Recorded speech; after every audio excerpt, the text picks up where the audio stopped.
Hi there. Thanks so much for joining our webinar for today. My name is Tara Hawley and I am the Scholarships Manager here at the Fulbright Commission.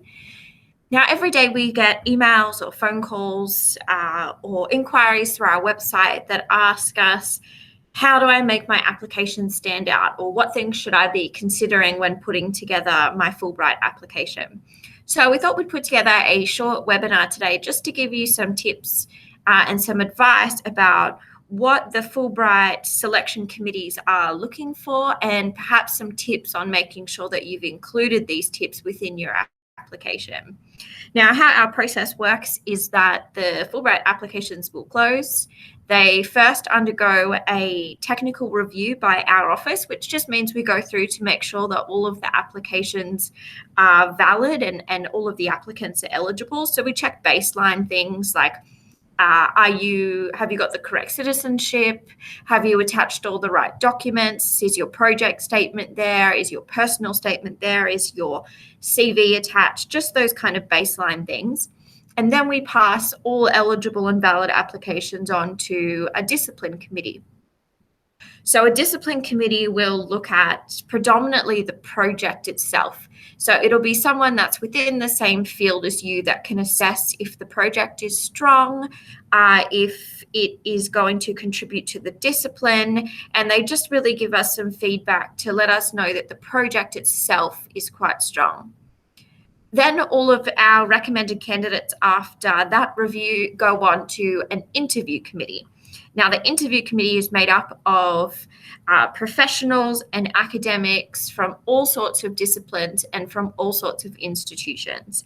And they look at the applications as more broadly, so more of a whole person approach to an application. So they're not just looking at the project statement, but they really look more in depth at your personal statement, your references, where is it that you want to go.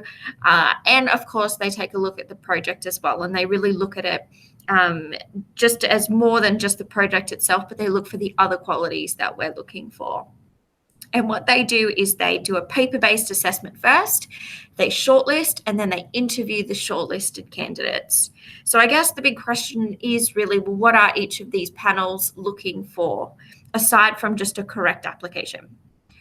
So we might start by saying that a Fulbright selection committee wants to know about you, whether you're a student, a researcher, or a professional. So they want to know about your track record, what is it that you do, what's your field. They want to understand you in a professional sense, which is like most grant programs. They want to understand your background, what your work history has been, what sort of projects have you been working on. They want to understand you and your trajectory professionally. However, they also want to understand you as a person. So why is it that you're interested in this particular field or discipline? Or what are some key things that you attribute to your trajectory?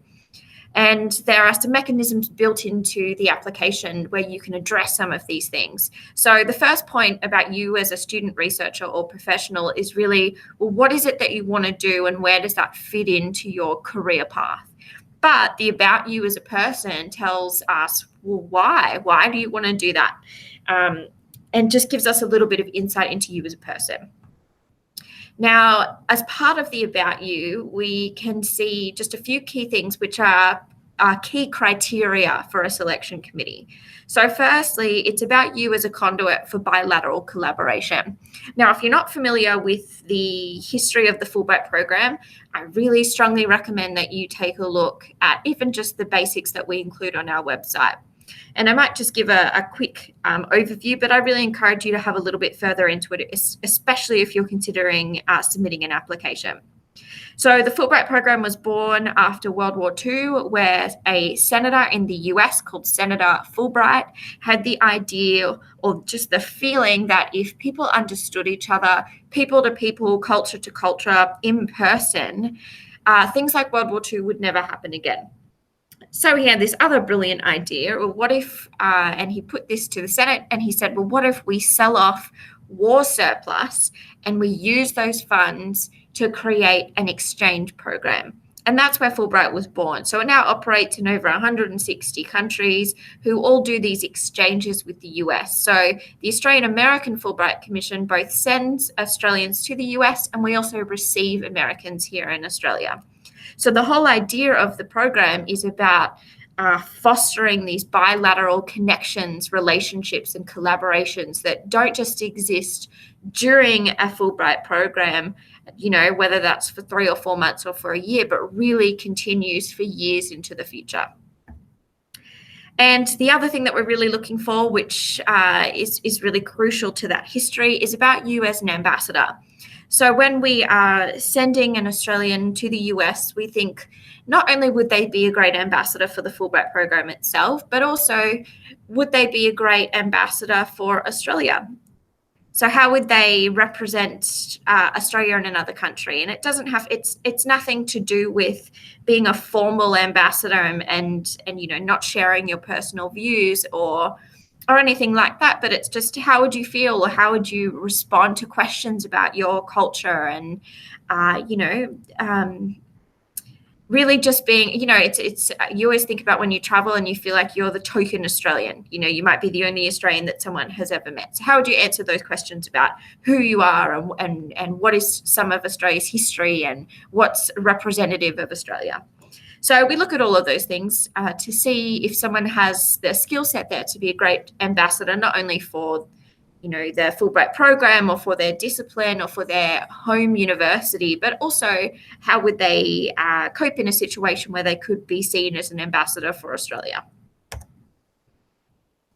But just to jump back to that first point about who you are as an academic or a professional or a student, there are a few things that we use to assess that criteria. The first thing is your university transcripts, for example. So all of our programs require at least an undergraduate degree. And then, of course, depending on the different levels of scholarship, they require further study, whether that's a master's or a PhD, etc. So especially for our postgraduates, we take a look at university transcripts. Now, it's not to say that Fulbright scholarships are only available to those that get a high distinction or have a complete high distinction record, because that certainly isn't the case. Many of our postgraduates, they were really concerned that perhaps in their first year or somewhere along their undergraduate degree in particular, they had a bad semester. They might have failed a unit or got a couple of passes or a couple of credits, and they just didn't maintain a really high GPA at the beginning. That for us isn't a problem. What we like to see when we're looking at that is it's understandable that someone might have had a bad semester or something might have happened. But what is really important to us is a trajectory. So say, for example, if you didn't do so well in your first semester or in your first year, but you really built that up over the following years, or perhaps in your first degree, you struggled a little bit, but you can see in your postgraduate studies that you've really excelled. So it's not about having a perfect record. It's about a trajectory. So where did you go from there? How did things improve, or what happened as you matured or got a bit older or moved on to your next program? So don't worry if your transcripts are not perfect. We're not worried about that, but we certainly look at them just to get an idea of at least where you've been and where you're headed. Something else that we look at is a resume, which is required for all applications. And this is particularly important for those that are applying under the Scholar Award category. So you're looking to go as a professional, and even it's crucial for the academics. So this is a great place where you can not only highlight your industry experience, but if you're an academic, of course, your teaching record, it can show us your publications. So just make sure that the CV that you upload is up to date and really highlights the things that you're most proud of. Whilst there might be little sections throughout the application to include some things, this is just somewhere that we can look that includes your entire working or your academic history there. So just include what's important there. Don't worry too much about including your education background, maybe include just names and years, but because we have your transcripts, those things we can see in more detail elsewhere. So use your page limits quite wisely. And something I should note, and we'll probably note again as we go through, is on our website under the applicant resources. So if you go Australian applicants, you'll see that there are instructions for filling out an application. So it's not so much tips and what we're looking for as a selection committee, like what this webinar is discussing, but it's more baseline what has to be included for the application to be valid. So make sure you take a look at that, because it'll tell you things like, what are the page limits for things like a resume, or can I upload my non-official university transcripts? All of those sorts of questions are answered in the instructions. So if it's more of those practical what needs to be included, make sure you take a look at those instructions, and we highly recommend it, especially because our application system is used in 160 different countries. So there are sections of the application that we in Australia might not need. English testing is an example of that. So there are other countries where Fulbright operates where English is not the first language, so therefore English testing is required to make sure that students and researchers have enough of an English-speaking background to be able to succeed in their program. So that, for example, we don't need. We also don't need financial verification and a few other things. So make sure you look at that. Document the application instructions just to ensure that you're following the guidelines of what we here in Australia need. Now, with your CV, you can also highlight any awards, prizes, grants, reviews, publications, anywhere where you've had public recognition.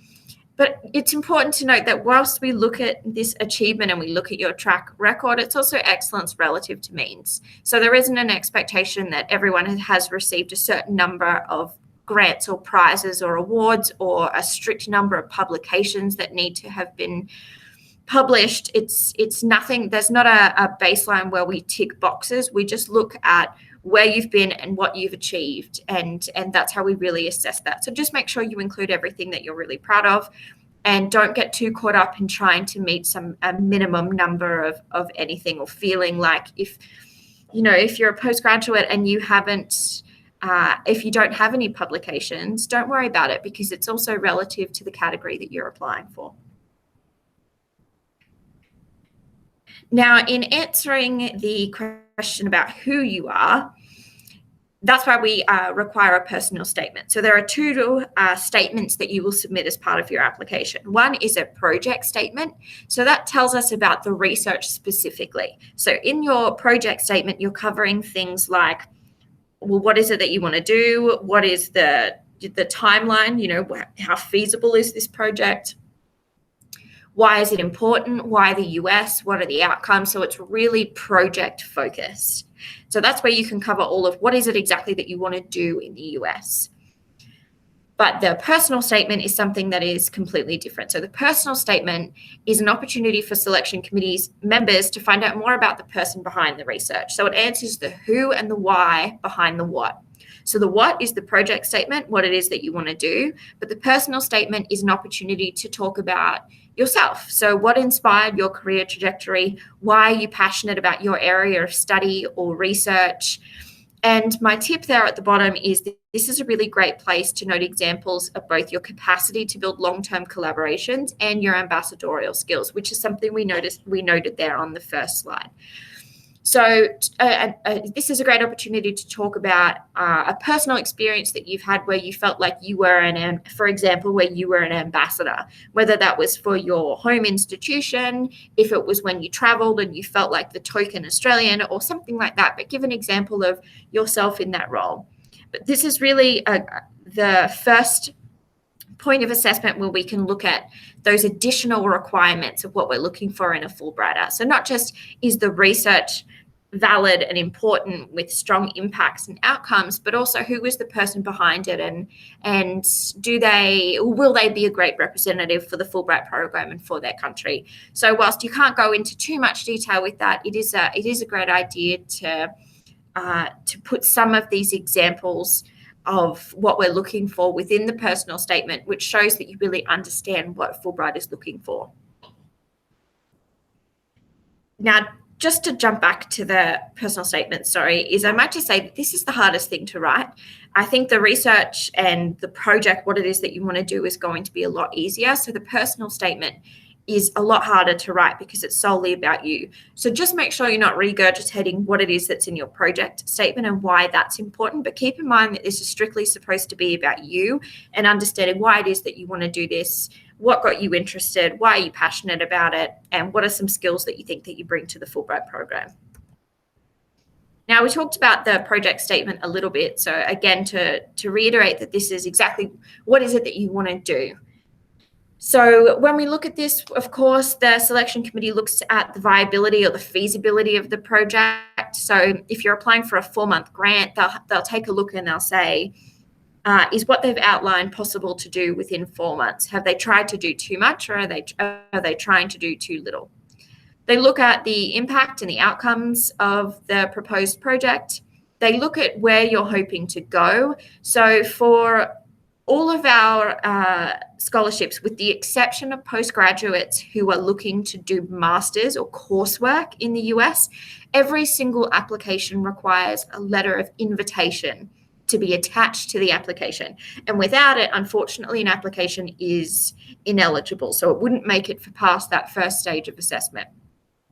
So in that letter, it not only says that if you were successful with your Fulbright application, that they'd be happy to host you, but it might talk about ways that they're hoping to engage with you. So of course, we look at where you're hoping to go, and is that going to be a suitable place for you to go? Do we feel that you're going to achieve what you want to in that particular setting? How are they hoping to engage with you? We just want to make sure that if you went somewhere and they simply provided you with desk space, whilst, you might get your work done, but are you really going to get that cultural exchange? Are you really going to meet the people that you need to do and really maximize this experience? So we do look at that letter.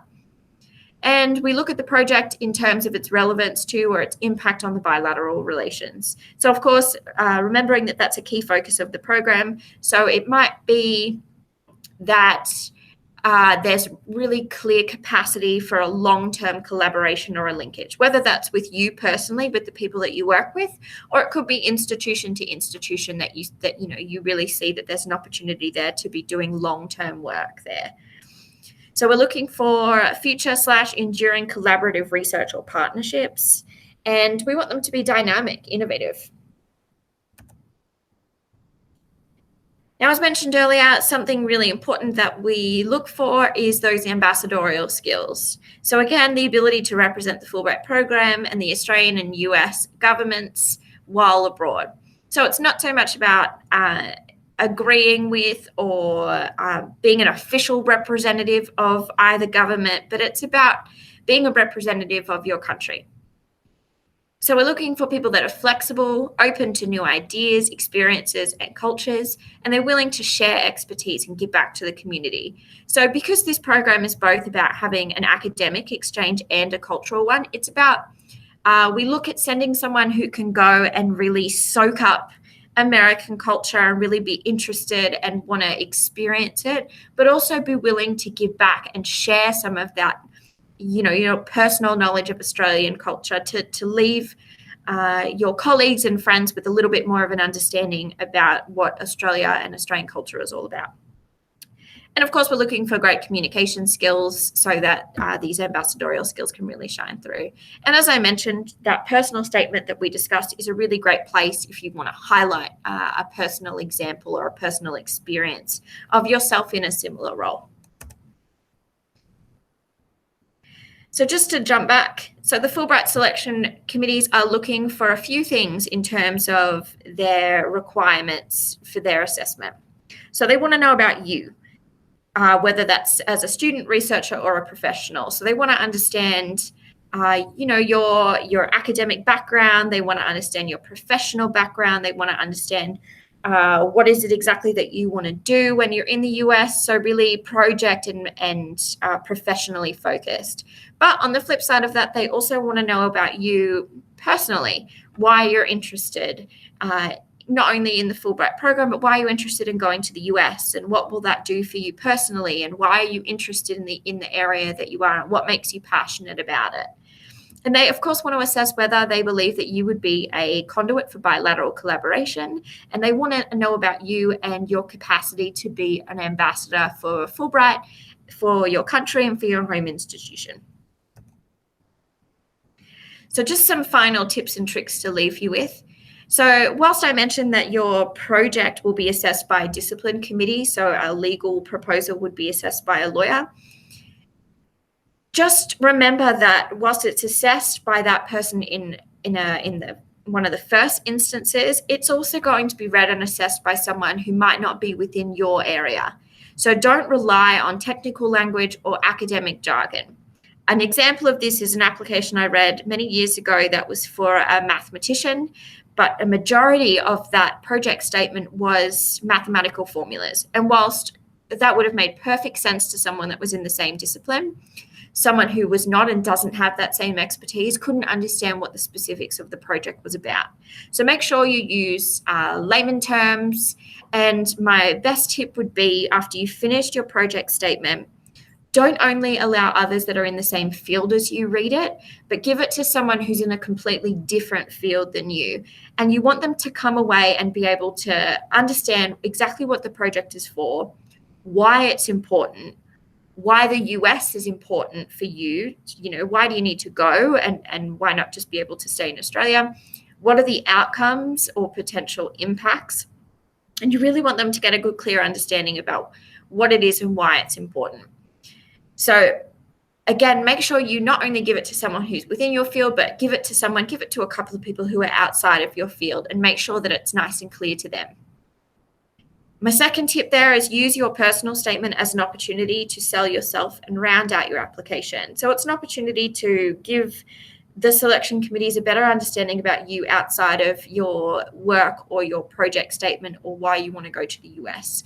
You want them to understand you a little bit better. So really use this not only as an opportunity to continue to sell why your project is important, but instead focus on giving them an understanding about why you're interested in this area, why you're passionate, why you would be a great ambassador for the program. So use that as a real opportunity there, not as something that's an add-on, but view it as something that's equally as important as your project statement. My next tip is, as part of the application, you will include details for 3 referees. Now, what will happen is you will enter their name and their email into the system, and then the system will send them a link so that they can go on and fill out your reference confidentially. So you will not see what they submit.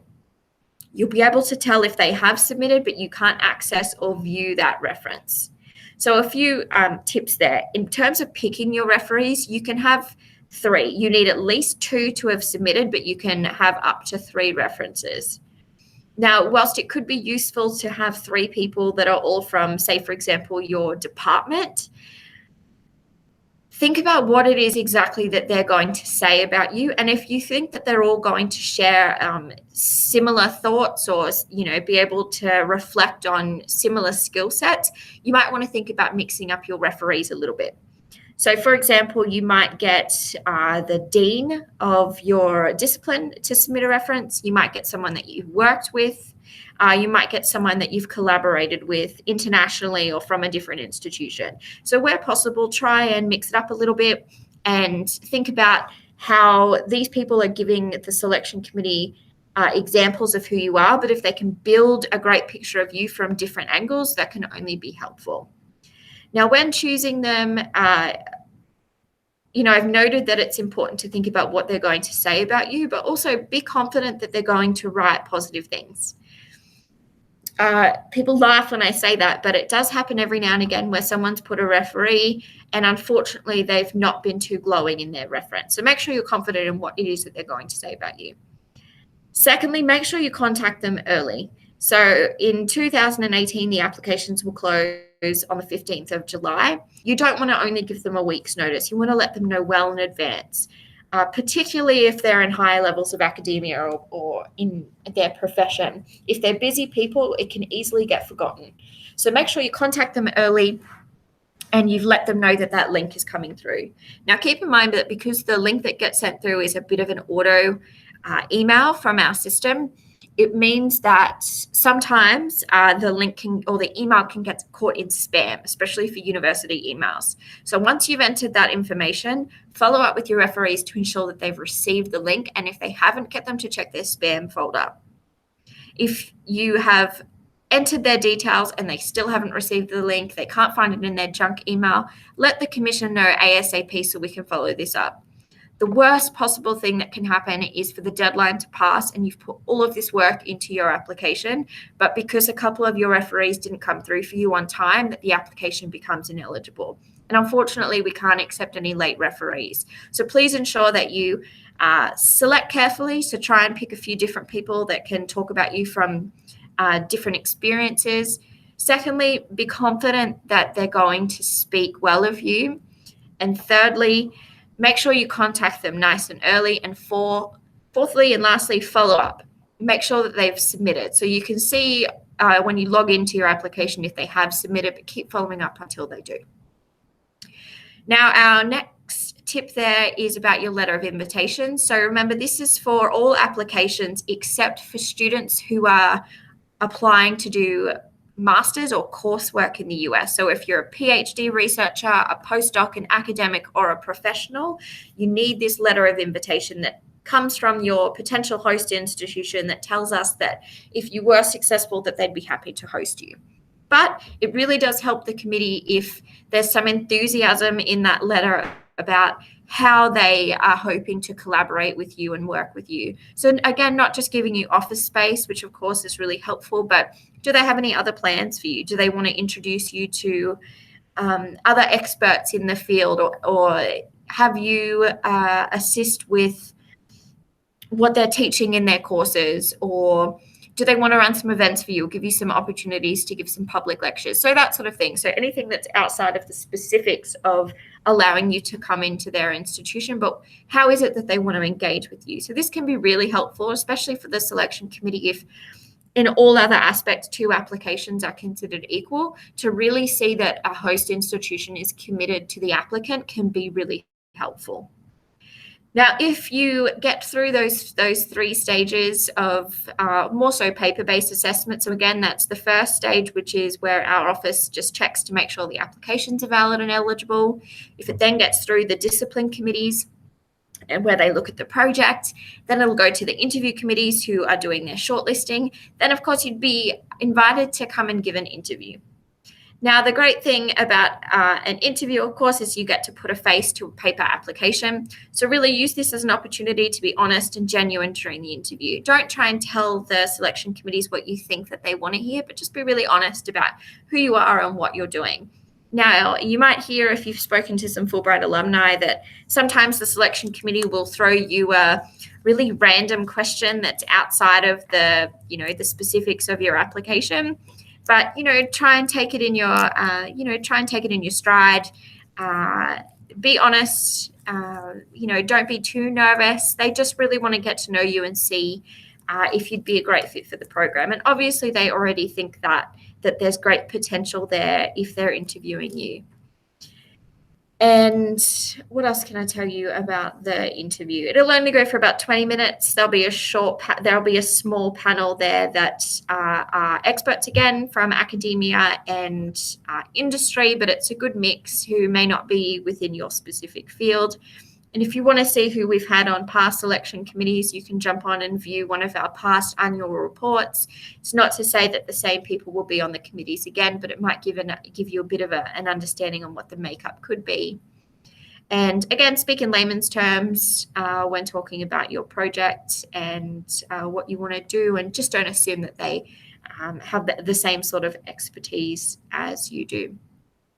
So I think they are all my tips and tricks, but the biggest one, which isn't written there, but I've noted it throughout this webinar, is that those instructions that we have provided on the Australian applicants page are really crucial to submitting an application that's valid and eligible. So ensure you take a look at it, and if it says that you need to submit a particular document, or if you don't need to fill out a particular section, just ensure that you're following those instructions to a T. We really just tried to make them nice and clear and really accessible, just to ensure that you have everything you need to submit a great application. And my final tip for today is try and, as an Australian, you can apply for multiple awards within one application. So when you jump on our website, On the Australian applicants page, it'll help you assess which category of scholarship that you fit into. But within a category or across categories, if you are eligible for more than one opportunity, apply for all of the ones that you're suitable for. And keep in mind that some different scholarships require an additional document, or they have an additional selection criteria item, something that they're looking for specifically. So, for example, we've just launched the Fulbright Future Scholarships program, which applications opened in February of 2018. And that program is across all levels, but it's really looking for applications that display really strong potential for impact. So to apply for that scholarship, not only would you mention on your application under special awards that you're applying for it, but a requirement of that scholarship is to also submit an impact statement. So submitting a half a page that talks about really specifically what your potential impacts could be when you return to Australia. So take a look at across all of the different opportunities. Take note of what, if you do feel that you're eligible for them, if you fit the criteria and if you're within that field or discipline, take note of that, but also note if they require something additional to be included. It can be really difficult for the selection committee if someone has laid out that they want to be considered for 10 awards, but they're actually only eligible for 2 of them. So take a good read, see what they're looking for. But if you are eligible for multiple awards, make sure you include that. It doesn't dilute your application in any sense to be considered for more than one. It's actually really helpful for us in trying to find the right spot for you. So take a look, apply, throw your hat in as many rings as possible. And of course, their Fulbright office is here to assist. So if you have any questions about any of these bits of eligibility and things that the Fulbright Selection Committee are looking for, whilst we cannot review your application, but if you have a specific question, you can contact us. Our contact email is fulbright@fulbright.org.au, and we respond Monday to Friday within 24 hours of you sending an email. So make sure you start your application nice and early, take a look at the instructions, take a look at the different scholarships and start compiling it. And if it's possible to have others that are outside of your discipline or within, take a look at it. If any feedback is good feedback, but take a look, make sure it's nice and clear, and try not to be one of those applicants that submits 2 minutes before the application deadline. So again, applications in 2018 close at 11:59 p.m. on Sunday, the 15th of July. So take a look now, and please, again, be in touch if there's anything that we can assist with. Thanks so much for your time, and I look forward to reading your application.